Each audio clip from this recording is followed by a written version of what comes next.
현재 대한민국에서 피부 개선시키는 대표적인 두 곳이 있는데요. 하나가 피부과이고요. 또 하나가 화장품 회사입니다. 여러분, 이 두 곳을 따라다 보면 피부 좋아질 수 없습니다. 그 이유는요, 화장품 회사나 피부과가 여러분의 피부 개선보다는 매출 올리는데 관심 많기 때문입니다. 오늘은 피부과 이용하면 피부가 좋아질 수 없는 5가지를 알려드리겠습니다. 여러분, 며칠에서 한 달 정도 써보고 난 화장품 후기가 의미 있을까요?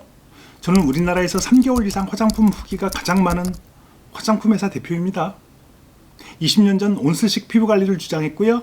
유튜브와 네이버 카페에 수많은 분들이 지금 제가 알려드린 피부 루틴으로 피부 좋아졌습니다. 오늘 내용의 목차는 이렇습니다.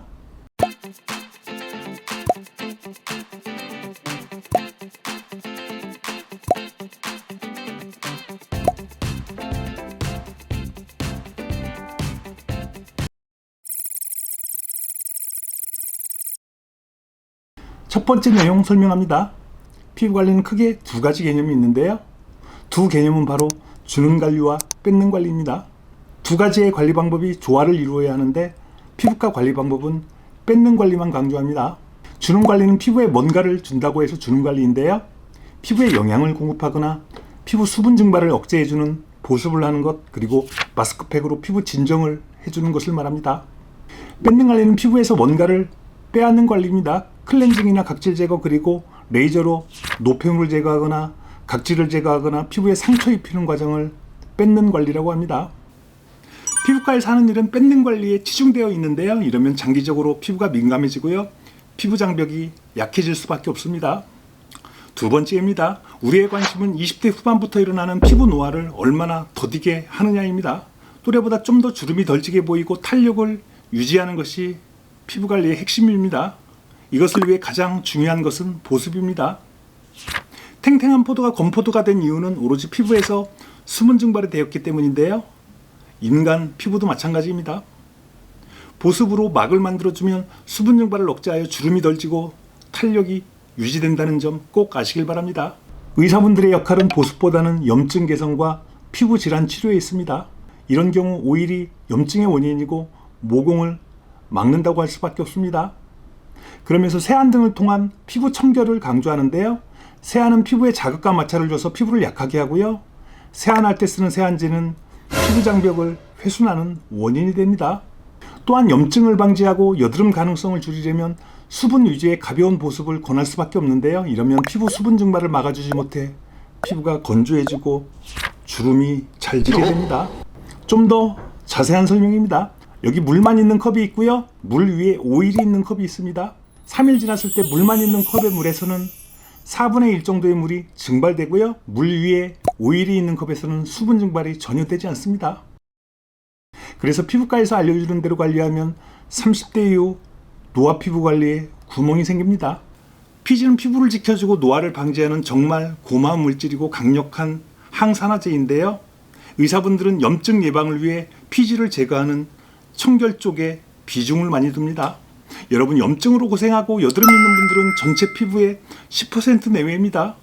염증이 없는 피부에는 피부과 의사분들의 관리 방법이 적절하지 않습니다. 세 번째입니다. 피부과 처방약은 당장에는 좋으나 부작용이 있습니다. 그래서 염증이나 심한 증상이 아니면 피부에 바르는 것이 제한되어야 하는데요. 제가 운영하는 네이버 카페 온라인 스킨케어에서 수영장과 선크림 때문에 턱 밑에 작은 좁쌀이 나서 병원을 방문했는데 스테로이드제 처방해 주었답니다. 이분의 상태는 작은 좁쌀인데요. 스테로이드제 연고와 복용약까지 처방받았다고 합니다. 이분의 경우 아무 생각 없이 연고를 덕지덕지 발랐다고 하면서 사진을 보여줍니다. 참새 잡는데 대포 쏘는 격입니다. 네 번째, 피부과 이용한 분들의 솔직한 후기입니다. 제가 20년째 운영하는 네이버 카페 온라인 스킨케어에 올라온 피부 상담 글입니다. 이 피부 상담에는 13개 항목이 있는데요. 그중 7번째가 피부과 이용 만족도 질문입니다. 이분은 재생관리와 잡티 레이저 받고 더 예민해지고 건조해졌다 합니다. 2024년 6월 18일에 피부 상담하신 분의 경험을 보겠습니다. 올리지오 6번, 리쥬란 6번, 주베룩 1회 등 정말 많은 시술을 받은 분인데요. 이분이 적은 내용을 보면 피부과 전문이라는 분에게 받아도 별 효과가 없었답니다.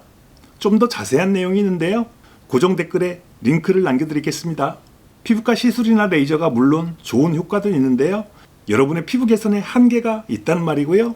피부과 시술로 오히려 피부가 더 나빠지는 경우도 있다는 것 오늘 꼭 아시고 가시길 바랍니다. 5번째입니다. 여자 의사분들 말고 남자분들인데요. 화장품에 대한 이해도가 어느 정도 될까요? 프라이머가 뭔지 컨실러가 뭔지 아는 의사분이 얼마나 될까요? 피부 관리는 화장품을 매개로 이루어지는데 화장품에 대해 잘 모르면 한 사람의 피부 관리를 코칭하기에는 문제가 있을 수밖에 없습니다. 여러분들께서는 피부 질환이나 염증인 경우에만 의사분들의 도움을 받아야 합니다.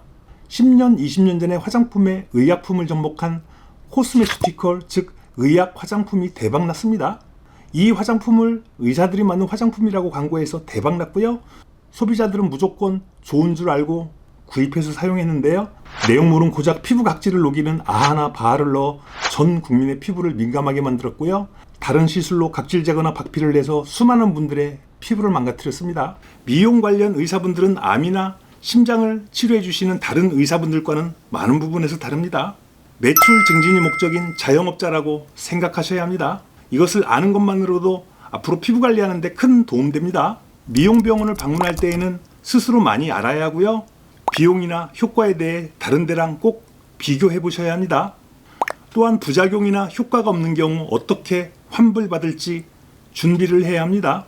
저는 화장품 회사를 운영하고 있습니다. 저도 그렇고 다른 화장품 회사도 고객이 마음에 들지 않을 경우 무료 반품을 해주고 있는데요. 미용 병원들은 어떤지 확인해 보시길 바랍니다. 오늘 내용은 여기까지입니다. 도움되셨다면 구독과 좋아요 중 꼭 하나만이라도 부탁드립니다. 감사합니다.